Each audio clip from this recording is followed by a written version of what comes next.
Hello, my beautiful souls. If you're new here, my name is Jennifer Walker-Zen. I'm a psychic intuitive, and I've been reading tarot since I've been 14 years old. Hello, welcome. Today I have a special guest on my channel. James is an astrologer who was able to marry Western astrology and Vedic astrology together. So today we're going to talk about the importance of knowing the dashas to be a very accurate predictor. So I hope you guys enjoy this. Please hit that like button and show James your support. And let's move into the interview. I promised that I would talk about dashas and bhuktis a little bit because I have students that are like, James, would you please teach me about dashas and bhuktis? First of all, there's one of my books. It's called, the original title was Transits of the West, Dashas of the East. And the distributor said that's a terrible title, so I changed it to How to Predict Your Future, which is mainly about planetary transits from the Western system, mainly. But I wrote that book in, I think, 91 or something. The whole second half of that book is dashas. The original title was Transits of the West, Dashas of the East. That was the original title. So the second part of that book is all about dashas and bhuktis, how to predict your future. All my books are on Amazon. Now, they're also on Apple and a few others. Anyway, I don't understand why students have such troubles with dashas and bhuktis. When I learned Jyotish, when I learned Hindu astrology, once I learned the natal chart, I basically understood what dashas and bhuktis would do. But I'm going to go over some points here. So if the planet is in the 10th house, it's going to relate to career. If the planet rules the second house, it's going to relate to money or teaching. If the planet is in the 6th house, it's going to relate to your own health or healing other people. If it rules the 6th house, it's going to relate to that. Then you have to look at how the planet is aspected. If it's in a bad sign, fallen, and it's in the 6th house, health problems, enemy problems, jealous people problems. If it's in the 1st house and it's afflicted, people are going to criticize you. You're going to look bad. If it's in the marriage house or it rules the marriage house, it's going to harm the marriage. On the other hand, if they're well aspected and well placed, they'll do good for the houses that they're in and the houses that they're ruled. How hard is that? It's a simple matter, okay? But if it's a Venus dasha and Venus is right next to Mercury, you're going to get more mercurial effects than you are Venus. If it's a Sun dasha and the Sun is right next to Jupiter, you're going to get real strong Jupiterian effects. It's still going to be, if it's a Sun dasha, it still rules a particular house. That house is going to come into play. If it's in a house, that house is going to come into play. But if it's right next to Jupiter, the dasha is not going to be so much about power and father. It's going to be Jupiterian, spiritual, religious, philosophical, and it'll be good for the Sun as well. When it comes to the bhuktis, it's the same thing. So if you come to the bhukti of the 7th house, there's a possibility of marriage and business. If it rules the 7th or it's in the 7th, it has to do with marriage or business. If you come to a bhukti that is in the 3rd house, it's going to have to do with brothers and sisters. You're looking at the dasha. The dasha is the main influence. So, okay, my chart. Okay, so when you're saying the bhukti, you're saying basically it activates that house. So for instance, if it's Sun, then it's going to activate wherever that Sun is and wherever the house of the Sun is, like the 5th house. Yeah. So that's what you're saying. Yeah. Okay. I would say the planet is affected by the house. So if Venus is in the 7th house, you're going to get love in the marriage house. If Saturn's in the 7th and you hit that, it's going to be rough on marriage. If Venus, you take Al Pacino, he never got an Oscar. He had trouble during the 80s with movies. He quit for a while. I can't remember when he quit. I think it was the 80s. For 4 years, he quit. He comes to a Rahu Dasha, and Rahu's in the 3rd house, which is the arts, and it's exalted. Now, when I say exalted, Parashara said Rahu's exalted in Taurus. My teacher, and that's all they said. They didn't say it's well placed here, badly placed there. They didn't say where it's fallen. They didn't say where Ketu was. All they said is Rahu's exalted in Taurus. That's it. My second mentor said, James, Rahu and Ketu function best in Virgo. That's where they give the best results. They get the intelligence. They get some intelligence from Gemini, but when Rahu and Ketu are in Virgo, that's it. They are magnificent. So he hits Rahu in Virgo in the third house, and suddenly he's doing films that are magnificent, and he quickly gets an Oscar. So, okay, so you're looking at where the planet is, and then the bhuktis. Let's take my I always use my chart because my horoscope's it's on the cover of Ancient Hindu Astrology. That's my horoscope on there, and it's in all my other books. So I use it to give examples. So when I was in the moon dasha, from 10 to 20 years old, the moon is ruling the third house, which is the arts, and it's in the 12th house, which is bad. They were difficult years. I was shy, introverted, extremely shy. The moon in the 12th, not very good, but it ruled the third house. And so I was an actor for 10 years. As soon as I was in my senior year of college, Mars kicked in. Mars rules my 12th house and my 7th house. At the age of 20, I start meditating. It rules the 12th house, meditation. It rules the 7th house. During the moon dasha, no relationships. From 10 to 20, they were so non-existent, it's hard to describe. Part of that is that the moon in my chart is fallen in the Navamsha, in the marriage chart. And it's in the 12th house natally. Mars comes along. Suddenly I'm in relationships, and 2 years later I'm married. Because Mars rules the 7th house. Mars rules the 12th house. I get into meditation. I become a meditation teacher for 7 years of Mars. Now, you have to look at the condition of Mars. Was Mars next to Saturn? If Mars was next to Saturn, it would be 7 years of terrible relationships or no relationships, because it rules the 7th. If Saturn rules the 12th house, if Mars rules the 12th house, as it does, and it's right next to Saturn, it would be debts and expenses. It wouldn't help with the spiritual. But my Mars is 1 degree from Ketu and 2 degrees from Venus. That's good. So if my Mars was next to Ketu, it would be terrible. Ketu would hurt Mars, hurt the marriage, hurt the 12th house. But it's next to Venus Ketu. They're all within 3 degrees. So suddenly I'm having good relationships. I get married. Suddenly I have this great spiritual stuff. For 7 years, I'm just pursuing enlightenment and being married. Suddenly I hit the Rahu Dasha. Now, when I'm talking about those planet aspects, Mars being next to Ketu and Venus, they're tight. If Ketu and Venus were 20 degrees away from the Mars, it would be okay, but it wouldn't give all that intense spiritual and intense relationship.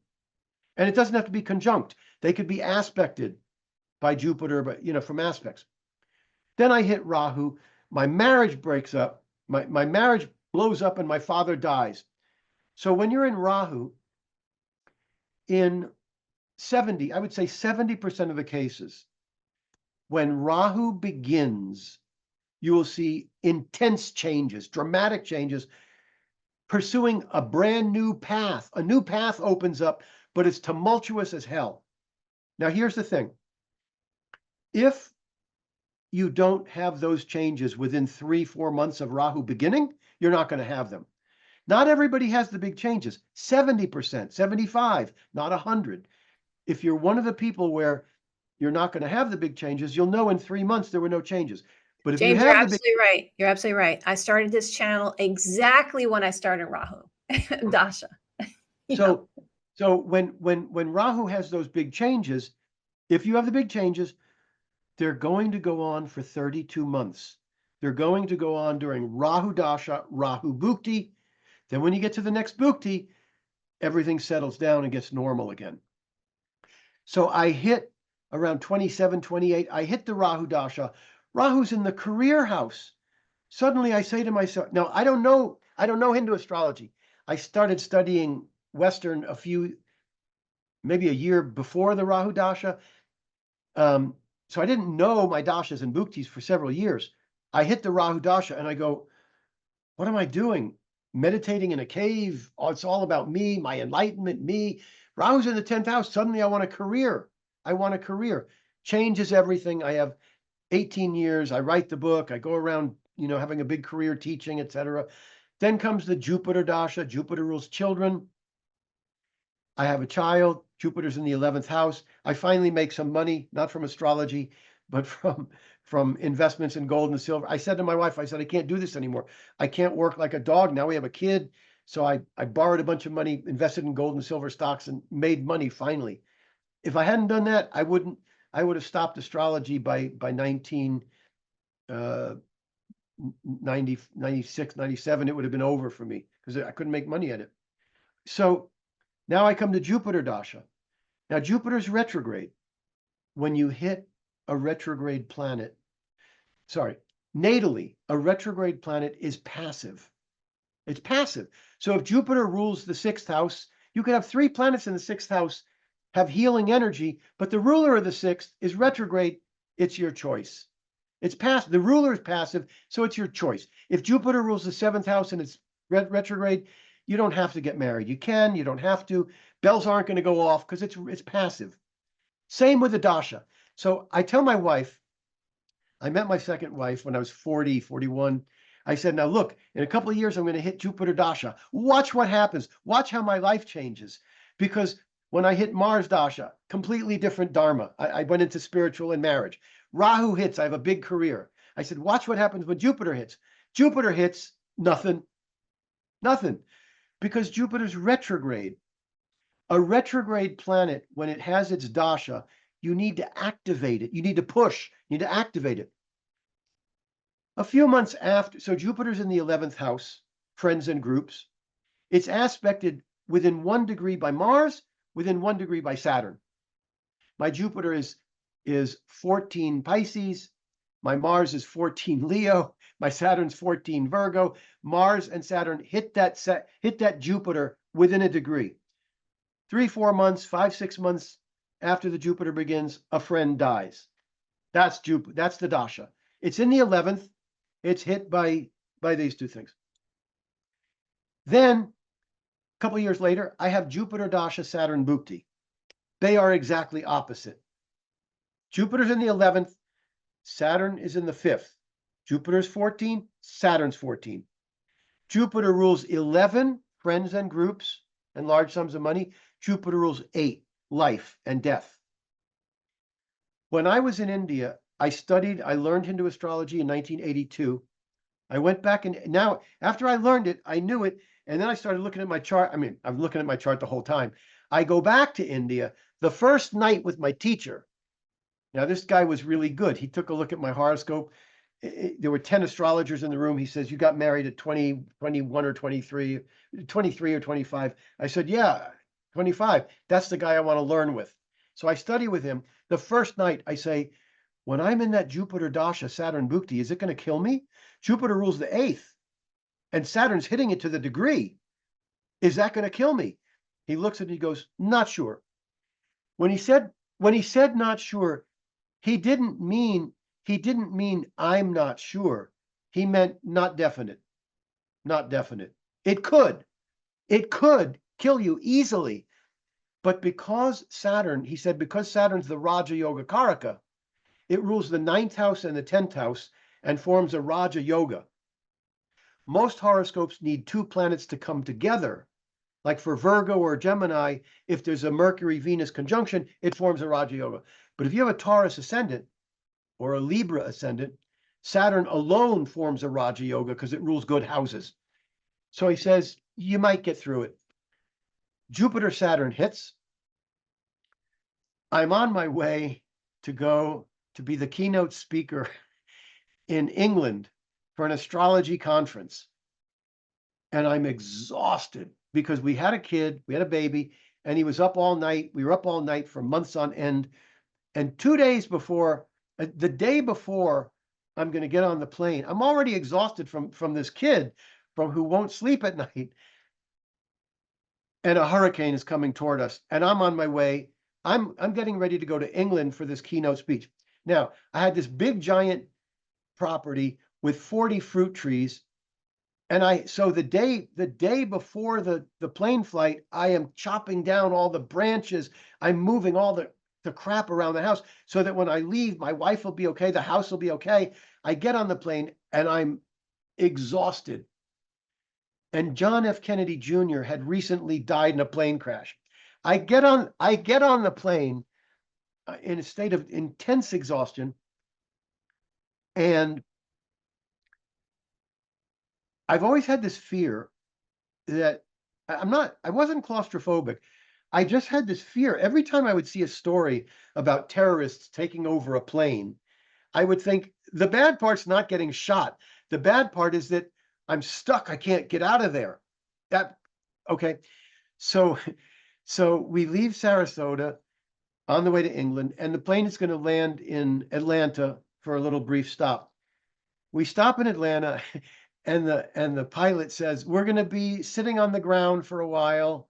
There's a delay, and my brain starts going, I'm stuck. And I have a panic attack. I didn't know what the hell a panic attack was, but that's what I thought I was having a heart attack.